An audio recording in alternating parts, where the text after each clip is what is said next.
Sí,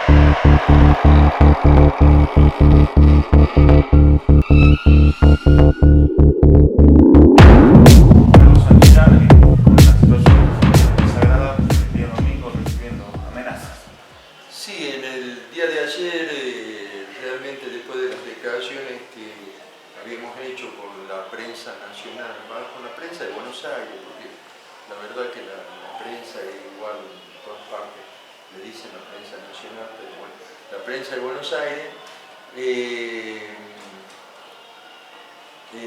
bueno, nos cruzamos en la calle, nosotros estábamos haciendo unas compras con mi mujer en una verdulería y carnicería de acá de la Ramírez de Velasco.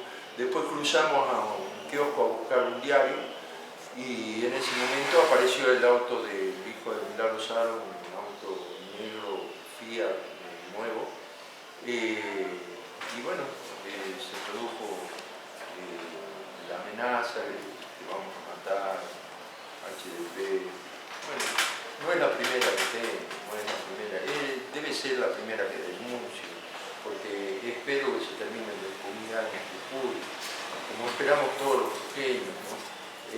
Además de eso, yo creo que no se tiene que judicializar la protesta social, eso sí creo, no se tiene que judicializar, porque mañana podemos ser nosotros los que estemos protestando, y como todo el mundo sabe, nosotros no vamos a bajar los brazos con las reivindicaciones que tenemos. Vamos a reflotar el 82% móvil, vamos a reflotar el tema de la recategorización de los municipales, en contra de la precarización, vamos a reflotar el no a los despidos, que ya estamos luchando. Acá está el compañero del barrio que está denunciando que 3 compañeros han sido despedidos allá. Bueno, todas las reivindicaciones nuestras van a seguir su curso, y si por medio del diálogo no llegamos a acuerdo, y serán las asambleas las que determinen inicios de conflictos, ¿no? Así que, bueno, no creemos que se tenga que judicializar la protesta social, sí las responsabilidades que se tienen en otros casos, ¿no?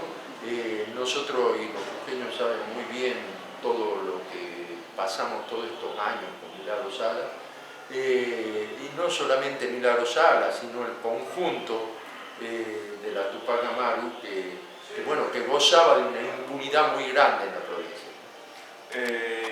Nombraste que no fue la primera amenaza que recibiste, que fueron muchas, pero me quedo con lo de la presa política. Para vos, ella no es una política presa, sino existe un juego de palabras.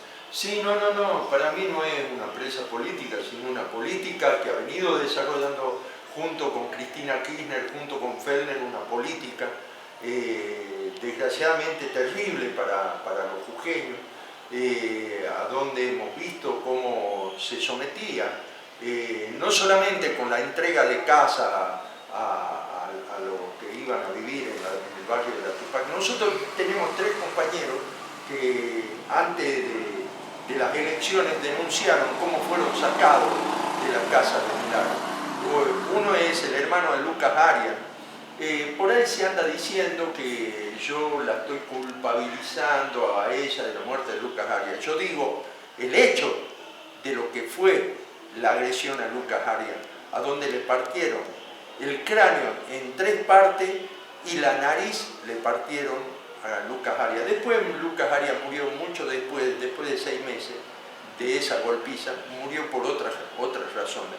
Pero yo me refiero al hecho de cómo fue en la oficina de Cosentini, que estaba de ministro de Infraestructura, y le hicieron una zona liberada, la policía estaba abajo, inclusive creo que estaba el jefe de policía también abajo de ese entonces, y no subieron, pese a los gritos que emanaban de los 2 compañeros que estaban ahí siendo agredidos por la patota de Milagro Sala.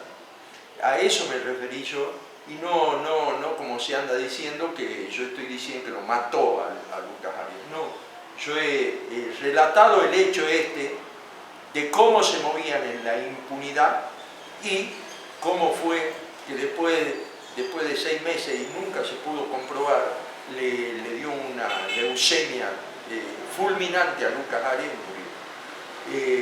Reivindico la figura de Lucas Arias en su rol de dirigente y de haber soportado lo que soportó y la persecución que sufrió Lucas Arias por parte de Milagro Sala durante todo ese tiempo, ¿no? Cuando digo que no fue la primera amenaza, nosotros nos amenazó muchas veces, otras veces nos atacó, no solamente ella, Emilio Cayo, José Bejarano tomaron este gremio. José Bejarano le puso un arma a la compañera María que está atrás acá y al compañero Mirkin le puso un arma en la cabeza. Y esas son denuncias que están hechas. Y que bueno, que nosotros esperamos que se termine toda la impunidad. Y que si nosotros tenemos que salir por un reclamo genuino, no se judicialice la protesta. Ahora me da vergüenza ver que los que nos judicializaban ayer, hoy salen a Plaza de Mayo a denunciar la judicialización de la protesta. Hoy me da vergüenza decir que sectores de izquierda como los de Alejandro Vilca salen a la plaza a denunciar la detención de Milagro Sala. ¿Por qué no salieron acá en Jujuy cuando reprimían a los trabajadores municipales luchando contra la precarización laboral y le sacaban el ojo a nuestro compañero López en la represión? ¿Por qué no salieron cuando metieron preso a López? Durante 10 días estuvo preso. ¿Por qué no salieron cuando lo metieron preso a mis dos compañeros que están acá, a mi adjunto, al compañero Martínez, al compañero Peñalosa? Nadie dijo nada. Y era el gobierno de Cristina Ferner y Milagro Sala la que nos reprimía. ¿O por qué no dijeron nada cuando cortando una ruta con los movimientos sociales llegó un camión de Milagro Sala, José Bejarano, de la ODIG, llegó un camión y reprimió a todos los compañeros y después vino el camión de bomberos a limpiar la ruta? Nadie dijo nada de eso. Nadie salió a decir. O cuando lo judicializaban porque hemos pedido que nos den planes de vivienda para los compañeros municipales y hemos tenido que ir a tomar tierras.